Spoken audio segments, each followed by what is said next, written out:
최재형 목사님이 굉장히 다국적으로 글로벌하게 인터뷰를 하고 있습니다. 미국 시민이고. 네. 워싱턴 이게 뭐야? 월스트리트 저널. 자꾸 워싱턴이라 그러지. 네, 월스트리트 저널에 이어 로이터까지. 로이터는 통신사예요. 세계 3대. 예. 세계 3대 상업력이 훨씬 크죠. 김건희 관련돼서 보도를 했습니다만 우리나라 입장이나 대통령실의 입장은 완전히 빼버리고 이른바 저들이 싫어하는 진보 언론 또는 진보 평론가들의 의견들을 중심으로 기사를 보도를 해버렸습니다. 근데 월스트리트 저널도 굉장히 보수 보수주죠. 성향의 굉장히 보수적인 언론이거든요. 이제는 미국 정가가 윤석열을 버렸다고 봐야 되는 거죠. 싫어하는 거예요. 봅시다. 그냥. 네, 로이터 통신이 디올백 스캔들로 선거를 앞둔 윤석열 한국 대통령과 여당이 혼란에 빠졌다라는 제목의 기사를 보도했는데요. 이 기사 내용을 보면 이제 아까도 말씀하셨듯이 김건희 리스크는 점점 더 커질 것이다. 그것은 정치적 폭탄에 가깝다는 이종훈 시사평론가의 발언을 인용했습니다. 그리고 지난해 11월 영상을 촬영한 최재형 목사와의 인터뷰 내용도 실었는데요. 이제 첫 만남에서 샤넬 화장품을 선물했었잖아요. 그런 내용까지 보도했습니다. 그리고 이에 대해서 로이터 통신이 대통령실에 질문을 했는데 대통령실은 제공할 정보가 없다고 답한 사실까지도 기사에 실었습니다. 근데 그러니까 그 이종훈 평론가님 진보도 아니야. 그분 보수예요. 그 사람 문화일보 출신인가? 그분 아무튼 보수예요. 아무튼 그분 절대 진보도 진보 아니야. 아닙니다. 그래서 팩트 체크를 했다는 거 아니야 청와대에다가 아니 대통령실에다가 그런데도 아닙니다라고 하는 게 아니라 제공할 정보가 없다. 우린 몰라요라고 했다는 거지 5층에 있는 사람한테 물어보면 알 텐데. 아니 왜냐면 대통령실에서는 야 뚜뻥끗하지 마. 이 오더를 받았을 테니까. 그러니까는 사실 이럴 땐 로이터한테 니네들 만일에 이걸 보도하게 되면 압수수색 때릴 거야 입국 금지 시킬 거야 뭐 이렇게 반응이 나왔어야 되는데 그렇게 했다가는 그것마저도 쓰겠죠. 그렇지.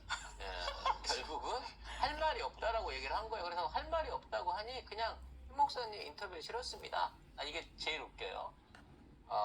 김 씨와의 첫 만남에서 사늘 화장품 선물했을 때 명품 선물에 대한 김 씨의 반응 때문에 이게 화장품을 줘보니 대충 이게 얼마짜리 정도 돼야 이게 맥히겠구나라는 거 안 거야. 왜냐면 이분이 화장품만 준 게 아니잖아. 뭐 여러 가지 종족과 의류도 해보고 뭐 다른 것도 여러 가지 해봤는데 반응이 안 오다가 네. 딱 300짜리 백 사진이 딱 뜨니까 바로 봅시다 라고 왔다는 거 아니에요. 아 근데 진짜 보면 볼수록 저렴해. 그 저렴한 거를 월스트리트 저널은 이렇게 썼어요. 2,200달러 디올 핸드백이 한국에 여당을 등록했다. 그래서 김건희는 지금 후회하고 있을 거예요. 왜냐면 씨발 내가 에르메스에 내가 움직였어야 되는데. 아니지. 이 목사님이 네. 사진을 찍어서 주면서 영수증을 첨부를 안 해가지고 걔는 그게 크러치가 아니고 네. 이 크러치백이 아니라 대형인 줄 알았던 거야. 파우치형인 줄 알았던 거야. 그냥 그래서- 디올이니까 마냥 그렇지. 좋았던 거죠. 그래서 내 백으로 갖고 왔는데 예를 들어 디올을 요만한 백으로 들고 왔으면 네. 그때는 안 반겼겠지. 근데 분명히 가방인 건 알고 있는데 백이 이만하니까 원래 그 백은 크게 나오는 거니까 지 생각에 사진만 보고. 야, 최소한 이만은 하겠구나 했는데 요만한 거지. 그래서 나중에 까보고 화가 났을 거예요. 그래서 아니 그 애미를 갖고 와도 내가 지금 만나줄까 말까 해서 이 새끼를 갖고 왔어 그러면서 그거를 분명히 어디다가 줘버렸기 때문에 지금 원본에 대한 증빙을 방안을 못하고 있다는 거예요. 이게 정상적이면 이미 반환됐어야 돼. 1년 넘게 줘. 예. 아니 1년 넘게가 아니라 갖고 있었다고 하더라도 진짜 받아서 보관하고 있었으면 반환이 됐어야 된다니까. 갑자기 최재형 목사 앞으로 그렇지. 소포가 와서 뭐 택배로 가든 뭘로 가든 아니면 이거 반환 중에 하려고 여기 있다라고 얘기를 해줘야 되는데 못 구하는 거예요. 몇 번을 얘기하지만 그때라도 야 이거 보관돼 있잖아라고 물건의 실체를 밝혔으면 이렇게까지 안 와. 그래서 창고 얘기 꺼내고 장부 얘기 꺼내고 이제 대통령 기록물 얘기까지 꺼내면서 이제는 부부 공동 뇌물로 지금. 그 일을 스스로 너무 키웠어. 그렇지. 문제는 건희가 그 상황에서 깔끔하게 끊었으면 된다는 거지. 아니 나는 깔끔하게 끝낸 스타일이 아니라니까. 그러니까 니들이 알아서 수습해라. 당연하지. 그러니까 김건희라는 사람을 지금까지 보니까 딴 게 아니야. 야, 그거 수습 못해. 그 빨리 해. 시끄럽게 왜 자꾸 그러는 거야. 짜증나게. 니들 일 똑바로 못해. 이렇게 할래지. 아, 내가 대승전 결단을 내려. 이런 상식적이고 또는 훌륭한 생각은 1도 머릿속에 들어있지 않다. 대가리에 똥만 차 있는 애다. 일단 그따위로 옷을 입고 가래를 뱉어서 앞에다가 깔아놓는 꼬라지를 보면요, 집안일뿐만 아니라 무슨 뭐 김치찌개 성년이 끓이는 이유를 알겠어. 주변의 대소사 아무것도 안 할 사람이에요. 주변 정리도 안 할 사람이야. 아, 그런 건 니들이 해. 그리고 타임지에도 이렇게 크게 사진이 실려가지고 아예 포커스가 나간대, 성년이는. 이게 김건희 포커스 맞춤 네. 이 수치까지 다 보이는 이런 사진을 쓰면서 한국의 디올백 스캔들이라고 자랑스럽습니다. 디올백 스캔들이라고 아예 명령을 해버렸어. 잠깐만. 나 이거 기억이 나는데 왜 윤석열 처음에 당선되자마자 어디선가 그런 얘기 나오지 않았어요? 결국 윤석열을 끌어내리는 건 외신일 거다. 그 초창기 한참 그런 얘기 어디서 돌지 않았었어요? 외신 보도로 인해서 결국은 이 정권이 끝이 날 거다. 그런 얘기 초창기에 막 나왔었거든요. 그래서 우리는 그때까지만 해도 그래, 이놈의 언론 기레기들은 절대 보도 안 하니까 외신밖에 믿을 게 없어라는 식으로 우리가 받아들였는데, 그 말을 누군가가 하지 않았었어요? 나만 기억하는 거야? 아니 뭐 누가 보더라도 수수는 거기서부터 터지는 거죠. 근데 제가 그 성지순례를 한번 갔다 와봤어요. 어디요? 왜냐면 디올이 하도 요즘 광고도 안 하고 그래서 혹시 한국에서 영업을 접을 건가 라고 생각을 해서 김건희가 자주 갔다고 하는 그 청담동에 있는 청담동 사거리 그 영동대교에서 올라오는 데 있는 그 코너에 나 왜 그 거리를 알지? 나 왜 아냐? 코너에 디올이 있고 옆에 루이비통 있고 그 건너편에 건너편이 아니라 여기 구찌 있고 이런 식으로 이제 거기가 핵심 플레이스에 얘가 자주 가는 뭐 세 군데 길 건너 합쳐갖고 세 군데 편집샵인데 디올이 영업 안 하고 있을까 봐 가서 봤는데 영업은 하고 있어요. 하겠죠. 하고는 있는데 출입자를 신분검사를 받아요. 신분증을 제시해야 네, 돼요? 이게 이 사람이 누군지 앞에 가드가 서가지고 들어오는 사람들을 일일이 전부 다 확인을 해서 받고 있더라고. 뭐 장사 안 하겠다는 소리 아니야? 네. 그렇게 되다 보니까 왠지 모르게 거기를 가서 네. 밀착 취재를 해보고 싶다. 어. 이 안에 뭔가 김건희에 대한 또 다른 증언이 있지 않을까. 내가 보기엔 취재진들 막기 위해서 하고 있는 것 같아요. 세워 못 들어가요. 힘들겠지? 안 됩니다. 여기서 들어갈 수 있는 사람은 둘밖에 없어. 누구? 얘하고 나. 얘들도 없어 보여. 지금 이날짜로 해놓고. 아니, 이날짜로 안 되지. 거기 가면 바로 입구 컷이야, 니들도. 아니, 잠깐만요. 장난치세요? 이 복장으로 갈 거라고 생각해요. 오늘? 근데 명품을 잘 몰라서 바로 들통날 거야. 아, 얘네들 안 사겠다. 얘네들 눈썰미가 얼마나 좋은데 일단 기본으로 우아래로 쫙 해갖고 한 1억 원어치 걸쳐야 거기 통과가 된다니까. 취재비 졸라 들게 생겼어요, 거기 가려면. 그래, 취재비 좀 해줘. 우리 저기 시장하고 갈게. 안 해오면 그걸로 하면 돼. 댓글에 타로트님께서 중국 부자가 안 되면 누가 들어갑니까? 중국말 하면 되네. 중국말 하면 되네. 완벽하군요. 역시 제가 들어가야 될 것 같습니다. 어쨌든 이 외신에서 뭐 이제 이렇게 그 사실은 외신 난 신기한 게 강성희 의원 7년 안 거 있잖아요. 그거 외신에서 안 썼거든요. 근데 이 디올백 스캔들은 너무 관심이 많아. 월스트리트 저널도 쓰고 러브도 말이죠. 쓰고 타임지도 썼어. 디오르가 네. 그 돈을 줘갖고 청탁 기사 쓴 거야. PPL이야? PPL 아닐까요?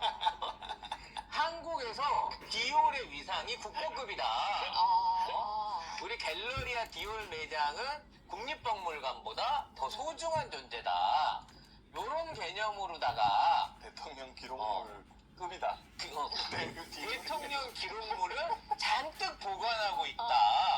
우리 뒤지면 도대체 기록물로 기록돼 있는 장부만 뒤지면 다 할 수 있다. 뭐 요런 류의 디올의 매우 교묘한 PPL 마케팅이 아닌가라는 생각이 들어요. 네, 지금 댓글에서 많은 분들이 아니 송 작가님 처음에 문화나 있어 보였다면서요. 부터 시작해서 문화나는 완전히 있어 보이는데 뭐 이런 댓글 써주시는데 맞아요. 저는 그때는 제가 10년 전에 너무 가난했기 때문에 있어 보이는 기준이 좀 달랐어요. 지금은 종부세 100만 원 이상 내야지 있어 보이는데 뭐 집도 절도 없는데 뭐가 지금 있어 보이겠어요. 외모는 있어 보이는 외모예요. 어쨌든 외신이 이렇게 김건희 디올백에 보도하는 이유는 뭘까요?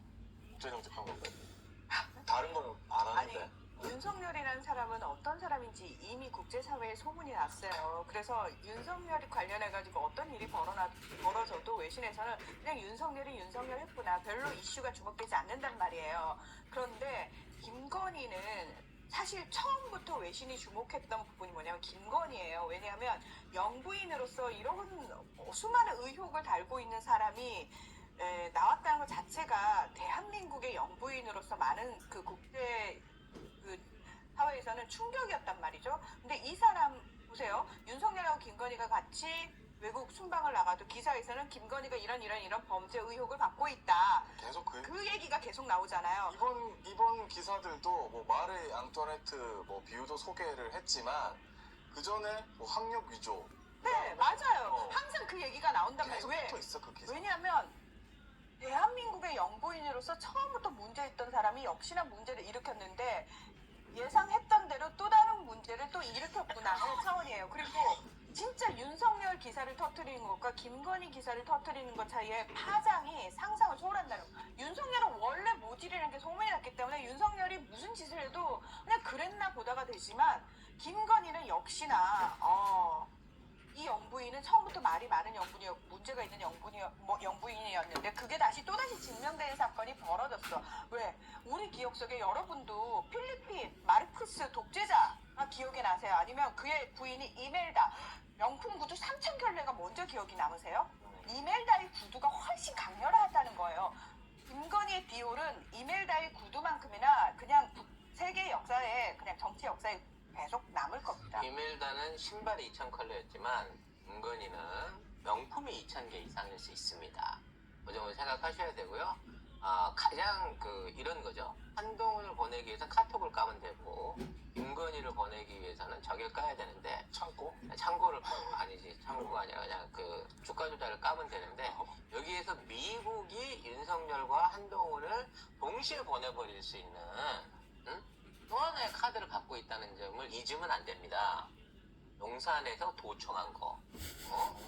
대통령실에서 김건희와 윤석열이 주고받았던 내용들이 이미 리스트업 돼가지고 준비가 돼 있을 거예요. 그리고 지금 미국 상황 적나라하게 말씀을 드리면 바이든 행정부는 지금 똥줄이 탔어. 이미 이제 끊어졌어. 왜? 뉴햄프셔주에서 트럼프가 또다시 압승을 했어요. 이제 공화당에서 트럼프는 거의 대선 후보로 굳어졌어요. 작정하고 이거 진짜 저 유튜브 방송이니까 드리는 말씀인데 작정하고 민주당이나 또는 주류 세력에서 트럼프가 들어서는 건 별세반대야라고 진짜 빡 돌아가지고 트럼프를 죽이지 않는 한 정말 그 정도의 뭔가를 감행하지 않는 한 트럼프와 바이든의 리턴 매치인데 거기서는 반드시 트럼프가 이기게 돼 있단 말이에요. 이걸 미국 주류도 어느 정도 인정하기 시작했어요. 왜? 미국 외교 전문가들이 자기네들끼리 토론을 했어요. 토론을 해가지고 그 토론 결과가 주류 언론에 났어요. 났는데 뭐라고 얘기를 하냐면 아니 트럼프가 다시 돌아오는 게 미국에 그렇게 나쁜 일만은 아니야. 얘들아 잘 생각해봐. 트럼프가 대통령일 때 미국은 미국 우선주의를 했고 뭐 그렇게 미국 국익에 반하는 행동을 하지 않았어 라는 얘기를 하기 시작했다는 거예요. 전쟁도 안 났고 경제도 최고였고 중국 러시아도 맘대로 주물떡주물떡 하던 시절이었어. 그러니까 외교 전문가들이 그 얘기를 공식적으로 지들끼리 모여서 한 거를 언론에 뿌렸다 나왔다. 이건 뭐냐면 그러면서 하는 얘기 그거야. 트럼프가 돌아온다고 해서 과도하게 두려움, 공포를 가질 필요가 없다라는 식이에요. 이미 사전 정비 작업 다 들어가고 있다는 거예요. 그래서 지금 이런 미국 언론들이나 서방 언론들의 이와 같은 가십거리는 아직 본격적인 게 아니라는 거예요. 결과적으로 트럼프가 들어왔는데 일본 말만 듣고 말도 안 통하는 윤석열이를 데리고 자기 임기 4년밖에 안 되잖아, 거긴 또. 그러면 얘 3년을 지켜봐야 된단 말이야, 트럼프 입장에서는. 그럼 트럼프가 하고 싶은 게 너무 많단 말이야. 대북 사업부터 시작해가지고, 정은이하고 못다한 일들이 많단 말이야. 그런 상황에서 얘를 가만히 놔두고 보겠냐는 거지. 근데 지금 트럼프는 사실 성향 자체가 그런 성향이 아니고 바이든 행정부가 지금 어떤 의미에서는 승부수를 걸어야 돼요. 근데 바이든이 내부적으로 뭔가를 결집할 수 있는 건 없어. 결국은 지금 미국이 관여하고 있는 두 개의 전쟁 결과가 어떻게 나느냐가 사실 미 대선에 가장 큰 영향을 미치는데 한국에서 계속해서 한반도 위기가 고조되잖아요. 이거 자체가 바이든 행정부한테 결코 유리할 게 아니에요. 그래서 윤석열 정부가 이렇게 깍죽대는 게 바이든 행정부 입장에서도 굉장히 신경을 긁을 거예요. 결과적으로 트럼프가 들어오면 무조건 도청 내용 까집니다. 이거는 100%예요. 근데 트럼프한테 질 걸 알고 있는 바이든 입장에서는 야, 이 좋은 걸 트럼프가 까게 놔둘 순 없지 라고 하면서 이거를 미리 까고 지네한테 정치적으로 이용할 수 있는 용도로 쓸 수도 있다는 거야. 왜?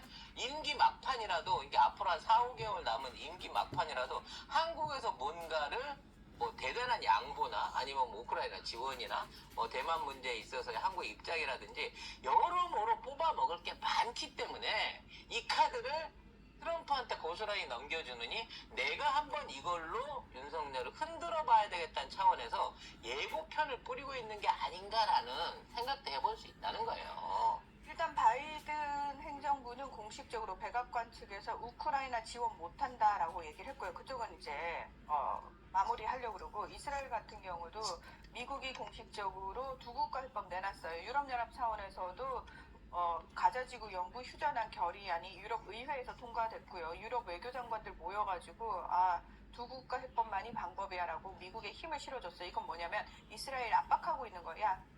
시끄럽고 빨리 이 문제 해결 안 되면 바이든은 끝나니까. 어쨌든 그래서 이거 두 개 빨리 지금 봉합 들어간다는 거고 또 하나 지금 그 미국 내의 전문가들이 얘기하는 건 뭐냐면 한반도 전쟁 위기설이 딴 게 아니에요. 지금 북한이 눈치 보지 않고 러시아, 중국하고 마음껏 밀착해도 지금 미국이 손을 못 쓰는 상황이잖아. 이 상황을 미국이 계속 두고 보면 안 되는 거고 계속 내버려두면 안 된단 말이에요. 그래서 대북 강경파들이나 미국 전문가들이 뭐라고 얘기를 하냐면 미국 정부 빨리 북한하고 대화해야 돼. 진정성을 가지고 이 얘기를 하는 거예요. 왜냐면 요 부분 안에서 중요한 게 자꾸 이제 한반도에 전쟁이 터진다고 얘기했는데 그 전쟁이 한반도 안에서 끝나지 않아요. 무슨 얘기냐면 북한이 어떤 형태로든 선제 타격을 받거나 전면전이 벌어지게 된다고 치면 북한은 반드시 일본과 미국의 참전을 막기 위해서 핵을 쏩니다. 우리나라한테 쏘는 게 아니라 오키나와 미군 기지나 괌 공군 기지를 향해서 맞든 안 맞든은 중요한 게 아니야. 핵을 쏜다는 거야. 그리고 역으로 만일에 미국이 핵 보복을 하기 위해서 그쪽에서 장거리 유도탄을 쏜다. 이건 불가능해요. 왜? 날아오는 동안에 중국이나 러시아가 이거 우리 쪽으로 오는데 북한 노리고 던진 거라고 하지만 그 나라들이 보기에는 자기네 본토로 올 수 있는 영향력이 있기 때문에 미국은 장거리 미사일을 통한 핵보복을 못해요. 북한한테. 근접 지역까지 와야 돼. 결국은 북한이 유리하다고 생각하는 건 뭐냐면 만일에 미국이 참전을 하더라도 미국이 갖고 있는 ICBM을 통한 장거리 폭격이 아니고 결국은 항공모함이나 뭐 구축함이나 잠수함 같은 것들이 와서 정밀 타격을 하지 않는 이상 북한의 주변에 쌓이는 중국과 러시아까지 확전되는 것을 걱정하는 미국이 적극적으로 끼어들 수 없다는 겁니다. 이걸 알고 있기 때문에 우리는 무조건 미국만 위협하면 말을 들어줄 거다라고 자신감을 갖고 있는 거예요. 전혀 안 일어나요. 그러니까 이코노미스트가 지적했어요. 전쟁이 일어날 가능성이 없다. 왜냐하면 전쟁을 하는 것 자체가 지금 북한 정권에 1도 도움이 안 돼요. 도움이 안 되고 또 하나 일단 그 역량도 안 되는 데다가 무엇보다 전쟁이 일어난다면 전면전이 아니라 국제적인 도발이 일어나는데 그 도발 역시도 어디에 의해서 일어났냐? 북한에 의해서가 아니라는 거예요. 윤석열의 이 허세가 더 위험하다는 거예요. 그래서 이런 얘기들이 지금 주요 외신을 통해서 계속 흘러나오고 전문가들이 얘기를 한다는 건 뭐다? 빨리 미국한테 저기 시그널을 주는 거예요. 아, 이 위험한 게 북한이 아니라니까. 윤석열 정부야, 바보야. 문제는 윤석열 정부야. 이 시그널을 주는 겁니다. 자, 그렇다면 바이든 행정부 차원에서는 만약에 윤석열 정부가 여기서 조금이라도 더 오버하는 선을 넘는 게 보인다. 총선을 위해서. 그러면 바로 즉각적인 제재가 들어올 겁니다. 실질적으로. 그리고 그 파일은 미국에 있지 않을 거예요. 제 생각에는 김태효 손에 있습니다. 대통령실 안에 이미 복사본이 있어요. 우리 얘기했던 내용들. 그러니까 미국은 직접적으로 움직일 필요가 없죠. 김태효 시켜서 그냥 풀리면 돼요. 걔네 뿌락치가 이미 내부에 있는데 알아서 하겠죠. 그러기 때문에 일단 중요한 거, 외신이 이 문제를 건드리기 시작하는 거는 윤석열 정부에 대한 경고 내지 레짐 체인지의 예고편일 수 있다. 정권 교체의 예고편일 수 있다. 그렇기 때문에 총선에서 지게 되면 하야가 답일 것이다 내지는 망명이 답일 것이다 라고 하는 보수 진영 측의 어떤 정치 전문가들의 얘기들이 벌써 나오고 있는 거야. 그러니까 미리 나가라잖아. 미리 외국 가 있으라 그러잖아. 자리 잡고. 뭐 우리 또 어디 갈지 알잖아요. 네, 안 돌아와 몰타로. 몰타에 가서 안 돌아올 걸로 우리가 알고 있기 때문에 아마 이런 류의 압박을 어떻게 해결해 나갈지도 지켜볼 꿀잼각이 아닌가 싶습니다. 전쟁 안 일어납니다, 네, 여러분. 절대 전쟁은 전쟁 안 일어납니다. 네. 네. 세계은행 욕까지만 할까요? 네. 네.